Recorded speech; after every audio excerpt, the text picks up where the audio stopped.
Home ownership is supposed to be the American dream, but it's turned into a nightmare if you can even find a house to buy. But something else is broken about the way we buy homes. And for the first time in a long time, we have a chance to fix it. Here's the basic problem. Imagine hiring someone to help you buy something, anything. But instead of paying that person to find the best deal for you, you pay them solely based on how much you pay. In other words, the more you pay, the more they make. That seems insane, right?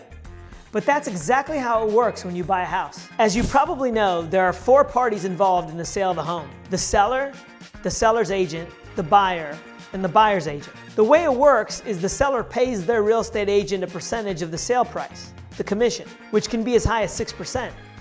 Then half of that commission goes to the agent representing the buyer. But that doesn't add up because buyers and sellers have different goals. Paying a commission makes sense for the seller and their agent because it aligns their interests. Most people want to sell their house as quickly as possible and for as much as possible. And getting paid a commission motivates the agent to want the same thing. But paying a commission isn't so great if you're buying the house because it puts you and your agent in conflict. Buyers face the near impossible task of finding an affordable house they love, which takes time and work. But their agent only gets paid if and when they buy a house, motivating the agent to push a sale as quickly as possible, rather than help buyers make the right purchase. More sales equals more commissions, right? And even worse, the more the buyer pays, the more the agent makes. Sell, sell, sell. All right. Now here's the good news. There's an opportunity to fix this crazy system. A federal jury rocked the real estate industry recently, awarding more than 500,000 Missouri home sellers $1.8 billion in damages after finding that the National Association of Realtors and several large brokerages in the state artificially inflated commissions. At the center of the controversy is the so-called cooperative compensation rule. That's the NAR rule that requires sellers to pay a commission to the buyer's agent. The sellers complained that the rule forced them to pay excessive fees to their agents. Under the verdict, sellers are no longer required to pay buyer's agents, and agents are free to set their own commission rates. What that means is that buyers and sellers now have more freedom to negotiate what they pay their agents. It's already invited another class action suit claiming that the cooperative compensation rule violates U.S. antitrust laws. And more importantly, it has opened the door to rethinking the way that real estate agents are paid, which, if done right, could hugely improve the home buying process. It needs to start with the recognition that the current system works against home buyers.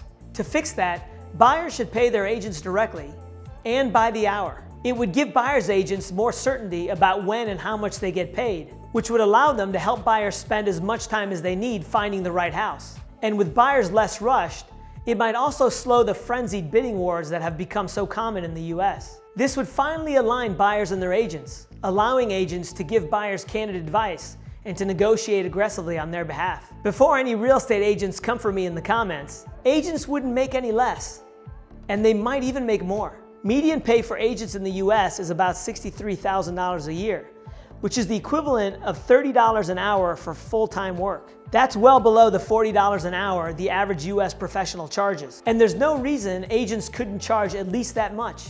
And if they bill 1,600 hours a year, which is about 30 hours a week, they would make closer to $64,000. I know what you're thinking. What about those reality TV agents that make millions of dollars in commissions? There are very few of those. Other professionals like architects, accountants, and lawyers charge way more per hour. The difference is that they have more expertise because they have years of formal training and pass rigorous licensing exams. Now compare that with real estate agents. They're required to take 70 to 130 hours of classes, depending on the state, which is roughly 2 to 3 weeks of full-time work, and then pass a test that takes 1 to 3 hours. But it's not as if there isn't more to know about buying a house. Imagine a real estate agent who understands the economics of housing markets, real estate law, structural engineering, and the nuts and bolts of home construction. That agent would be hugely valuable. And agents that already bring that level of knowledge to the table should get paid for it. Not to mention, more rigorous training would help agents ward off competition from online discount brokerages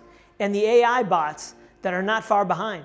Sir, we have no control over the robots at all. It would also likely cut down the number of real estate agents, which is needed. There are about 1.5 million agents in the US, but only 10% of them last long enough to make a full-time living, which implies that we need closer to 150,000 agents. By my count, the right number is probably double that. Here's how I get there. An average of 6 million homes a year were sold in the US since 2001.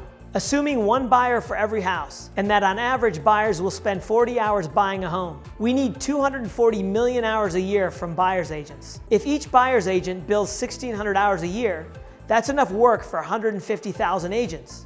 Of course, for every buyer, there's a seller, so double that and we need 300,000 agents. If I've undercounted, the market will take care of it. More agents will enter the market to fill the need, and the best ones will compete for the highest value homes, fetching the highest rates and commissions. It's easy to imagine a better system than the one we have now. We just need the courage to make some simple changes.